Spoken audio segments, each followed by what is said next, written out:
Hello students, welcome to easy math for JEE. I am Ujjwal Kaushik, your friend. जो भी students IIT JEE की preparation कर रहे हैं उनके लिए हमारा चैनल बहुत यूजफुल है। आज का क्वेश्चन है, let nCr minus one is equal to 28, nCr is equal to 56 and nCr plus one is equal to 70। Let A B C be the vertices of a triangle ABC where t is the parameter. If this expression is the locus of the centroid of triangle, then alpha is equal to। तो multiple concept carry करता हुआ question आया है, तो ऐसा हो सकता है वीडियो की लेंथ थोड़ी लंबी हो, बट मैं आपको बहुत डिटेल से बताऊंगा ताकि आपको each and every step clear हो। तो चलिए सबसे पहले चलते हैं। NCr minus one is equal to 28, nCr is equal to 56 and nCr plus one is equal to 70। तो यहाँ पे लिख लेते हैं जो गिवन है। NCR minus one, this is given to us 28, NCR this is given to us 56 and NCR plus 1 this is given to us 70। ठीक है, इसको आप कह चाहे तो इक्वेशन 1 कह दीजिए, इसको 2 कह दीजिए, इक्वेशन 3 कह दीजिए। अब बहुत इंपॉर्टेंट प्रॉपर्टी होती है NCR की, that NCR upon NCR minus one this is equal to N minus R plus 1 upon R। जिस भी स्टूडेंट ने प्रीवियस ईयर क्वेश्चन करे होंगे वो बहुत ज्यादा फैमिलियर होंगे, और जैसे ही मैं यहाँ पे NCR और NCR माइनस वन देखता हूँ इमीडिएटली मुझे क्लिक कर जाती है ये वाली प्रॉपर्टी। तो चलिए इस प्रॉपर्टी को यूज करते हैं। तो हम क्या करते हैं, इक्वेशन 2 डिवाइडेड बाय इक्वेशन 1 कर देते हैं। तो उस केस में क्या होगा, NCR upon NCR minus one this is equal to NCR की वैल्यू 56 अपॉन NCR माइनस वन की वैल्यू 28। अब देखो लेफ्ट हैंड साइड में हम फॉर्मूला यूज करेंगे, तो ये हो जाएगा N minus R plus one upon R, this is equal to, ये हो जाएगा 2। तो यहां से आ गया N minus R plus one is equal to 2R। तो N plus one is equal to 3R। तो देखो N और R में हमें यही हमारे लिए अननोन है, तो N और R में हमें एक इक्वेशन मिल गई। अब दूसरी इक्वेशन कैसे बनाएंगे, सेम इसी की हेल्प से बनाएंगे। अब देखो ऊपर था NCR और डिनोमिनेटर में होता है R से एक कम, तो अब हम क्या करेंगे, इक्वेशन 3 डिवाइडेड बाय 2 कर देंगे। तो इक्वेशन 3 क्या है, NCR प्लस वन, डिनोमिनेटर में क्या होता है उससे एक कम, तो यानी कि NCR बिल्कुल सही बनाई हमने इक्वेशन, ये हो जाएगा 70/56।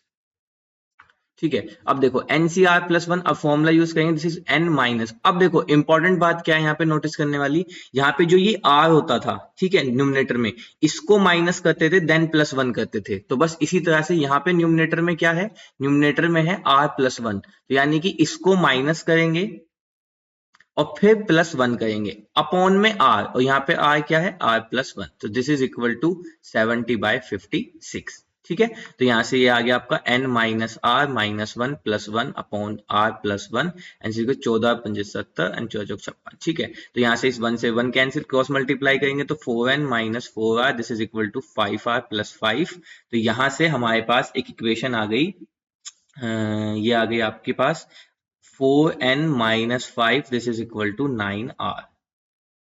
ठीक है, ये हो गई हमारी इक्वेशन 2। टू तो हमने मान लिया, तो इसको इक्वेशन 4 कह देते हैं, and this is my equation 5। ठीक है, अब आपके पास दो अननोन है, दो ही इक्वेशन है, तो आप बहुत इजीली इसको सोल्व कर सकते हैं। चलिए आइए सोल्व करते हैं और फिर सब्ट्रैक्ट कर देते हैं इक्वेशन 5 के साथ। तो चलिए देखते हैं क्या आता है। तो यहाँ से हमारे पास हो जाएगा ये 3 से multiply 3N plus 3 this is equal to 9R, और यहाँ पे ये है 4N minus 5 is equal to 9R। तो सब्ट्रैक्ट करते हैं माइनस प्लस माइनस, तो यहाँ से हुआ माइनस का 4N, तो यानी माइनस का N प्लस का 8 दिस इज इक्वल टू 0। तो यहाँ से हमारे पास N की वैल्यू कितनी आ गई, 8। अब N की वैल्यू 8 किसी भी एक में पुट कर देंगे, तो हम लिखते हैं बाय इक्वेशन 4, तो 9 इज इक्वल टू 3R, तो R इज इक्वल टू 3। तो देखो N और R हमारे लिए मिल गए हैं। ठीक है, N की वैल्यू आई है 8, तो मैं यहाँ पे लिख लेता हूँ N इज इक्वल टू आया है 8 और R इज इक्वल टू आया है 3। इतना पार्ट हमने क्वेश्चन का समझ लिया। चलो अब अपने क्वेश्चन पे चलते हैं। ठीक है, इसके आगे हमें क्या गिवन था क्वेश्चन में, इसके आगे गिवन था that let A, B, C be the vertices of a triangle where T is the parameter and if this is the locus of centroid of triangle। तो देखो सबसे पहले समझते हैं कि locus मतलब centroid क्या होता है ट्राइंगल का। जैसे मान लेते हैं कि ये हमारा एक ट्राइंगल है, this is my triangle A, vertices with A, B and C। ठीक है, तो अब सेंट्रोइड क्या होता है कि जब मैं इस A वर्टिस से सामने वाली BC पे मीडियन ड्रॉ करूं, मीडियन मतलब BC के मिड पॉइंट से इसको मिला देता हूं। ठीक है, इसी तरह से B वर्टेक्स से मैं AC के मिड पॉइंट को मिला देता हूं, और इसी तरह से सी वर्टेक्स से मैं ए बी के मिड पॉइंट को मिला देता हूं, इसी को हम क्या कहते हैं, मीडियन। ठीक है, तो जब इन तीनों मीडियन का जो इंटरसेक्शन पॉइंट होता है उसी को कहते हैं सेंट्रोइड। चलो इतना कॉन्सेप्ट हमने समझ लिया। अब मान लेते हैं कि ए के जो कोऑर्डिनेट है वो है x1 y1, बी के कोऑर्डिनेट है x2 y2 और सी के कोऑर्डिनेट है x3 y3। ठीक है, तो यहां पे जो हमारा सेंट्रोइड होता है, ठीक है, सेंट्रोइड का जो फॉर्मूला होता है उसके कोऑर्डिनेट क्या होते हैं, x1 plus x2 plus x3 by 3 और y1 plus y2 plus y3 by 3। ठीक है, ये होता है हमारा सेंट्रोइड। ठीक है, एक कॉन्सेप्ट ये हुआ। दूसरा कॉन्सेप्ट यहाँ पे इंट्रोड्यूस हुआ लोकस का। अब देखो लोकस का कॉन्सेप्ट क्या होता है, जब भी आपके लिए लोकस का कॉन्सेप्ट आ जाए तो हम लोकस को कुछ एच के फॉर्म में मानते हैं और हमारा अल्टीमेट टास्क होता है कि हम अपनी इक्वेशन को सिर्फ एच के फॉर्म में ले आए ताकि बाद में हम एच को एक्स से और के को वाई से रिप्लेस कर दें। तो चलो अब अपने क्वेश्चन पे चलते हैं। तो यहाँ पे हमें जो ट्राइंगल गिवन है वो ट्राइंगल बना लेते हैं बिना देरी करे। तो ये हो गया हमारा ट्राइंगल। ट्राइंगल में हमें गिवन है ए, तो ए गिवन है 4 cos t, 4 sin t। Be given है हमारा 2 sin t minus 2 cos t। ठीक है, अब देखो सी कैसे गिवन है, यहां पे हमें जो सी दिया हुआ है,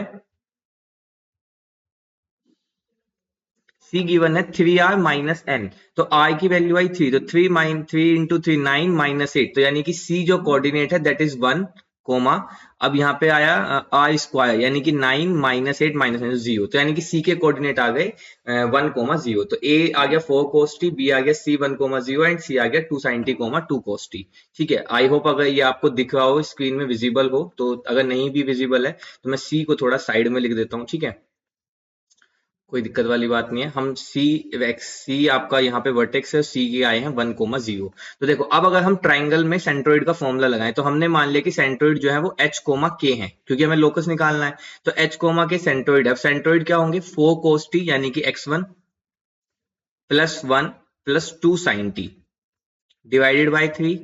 इसी तरह से क्या आ जाएगा 4 sin t plus 0 minus 2 cos t divided by 3। ये आ गए हमारे सेंट्रोइड के फॉर्मूले। तो यहां से हमारे पास h क्या आ गया, h आ गया 4 cos t plus 2 sin t plus 1 by 3, और यहां से हमारे पास k कितना आ गया, k आ गया 4 sin t minus 2 cos t divided by 3। देखो कुछ नहीं किया है हमने, सेंट्रोइड को h के मान लिया। जैसे मान लो ये हमारा ट्राइंगल था, तो यहाँ पे ये हमने इसके मिड पॉइंट को मिलाया, ये पॉइंट बना हमारा सेंट्रोइड। सेंट्रोइड को मान लिया हमने h कोमा के। अब हमने सेंट्रोइड का फॉर्मूला देखा था x1 plus x2 plus x3 by 3, उस फॉर्मूले से हमने सेंट्रोइड लिख लिया और कंपैरिजन कर लिया। अब हमारे पास यहाँ से h और k आ गया। हमारा अल्टीमेट टास्क क्या होता है कि हमें अपनी इक्वेशन को h और k की फॉर्म में लाना है, तो मतलब हमें t को रिमूव करना है। तो कैसे करेंगे, इसको मैं लिख सकता हूँ 3h minus 1 this is equal to 4 cos t plus 2 sin t। इसी तरह से इसको मैं सकता हूँ 3k is equal to 4 sin t minus 2 cos t। ठीक है, अब हमने 5 तक तो इक्वेशन ले ली, तो इसको कहते हैं इक्वेशन 6 और इसको कहते हैं इक्वेशन 7। अब देखो जब भी आपको sin t cos t मिल जाए तो मेजोरिटी ऑफ द टाइम क्या है, या तो आप इसको सोल्व करके cos t की टर्म में ले आओ और sin t की टर्म में ले आओ और ये वाली प्रॉपर्टी यूज कर लो cos square t plus sin square t this is equal to 1। तो यहाँ से आपके पास सिर्फ hk की फॉर्म रह जाएगी। अगर आपको ये यूज नहीं करना है तो यहाँ पे तो और भी सिंपल हमें गिवन है, हम क्या करते हैं इक्वेशन 6 का स्क्वायर करके इक्वेशन 7 का स्क्वायर करके ऐड कर देते हैं। तो यहाँ पे क्या आ जाएगा 3h माइनस 1 का स्क्वायर प्लस 3k का square this is equal to, अब देखो यहाँ पे 4 cos t plus 2 sin t का स्क्वायर प्लस यहाँ पे आ गया 4 sin t minus 2 cos t का स्क्वायर। ठीक है, क्योंकि हमें बेसिकली क्या करना है t को रिमूव करना, t को रिमूव करने में cos t sin t given है तो हम हमेशा sin square t plus cos square t equal to 1 से चलते हैं। ठीक है, अब इसका स्क्वायर करेंगे तो 16 cos square t plus 4 sin square t plus 4 दूनी 8 दूनी 16, तो 16 sin t cos t plus, अब इसको ओपन करेंगे तो 16 sin square t plus 4 cos square t minus 16 sin t cos t। ठीक है, अब देखो 16 sin t cos t से कैंसिल, यहाँ पे 16 cos square t plus 16 sin square t, इसमें से मैंने 16 को ले लिया कॉमन, तो ये क्या बना cos square t plus sin square t यानी कि 1 प्लस, इसी तरह से देखो यहाँ पे 4 sin square t 4 cos square t, 4 को ले लिया मैंने कॉमन, तो ये बन गया sin square t plus cos square t 1, तो यानी कि यहाँ पे ये आ गया मेरा 3h माइनस 1 का स्क्वायर प्लस 3k का square this is equal to 20। अब हमारी जो देखो अल्टीमेट इक्वेशन थी वो h और k में आ गई। अब हमारा टास्क क्या होता है, h को x से और k को y से रिप्लेस कर देते हैं जब भी हम लोकस का क्वेश्चन सोल्व करते हैं। तो यहाँ से ये हो गया 3x माइनस 1 का स्क्वायर प्लस 3y का square this is equal to 20। अब जो हमें गिवन थी लोकस की इक्वेशन वो क्या गिवन थी 3x माइनस 1 का होल स्क्वायर प्लस 3y का square this is equal to alpha. तो यहां से हमारा अल्फा कितना आ गया कंपैरिजन करने से अल्फा आ गया 20। सो 20 is our right answer. So I hope you are able to understand the video. If you have still doubt you can ask to me into the comment box. Thank you very much. Please subscribe the channel. Be happy.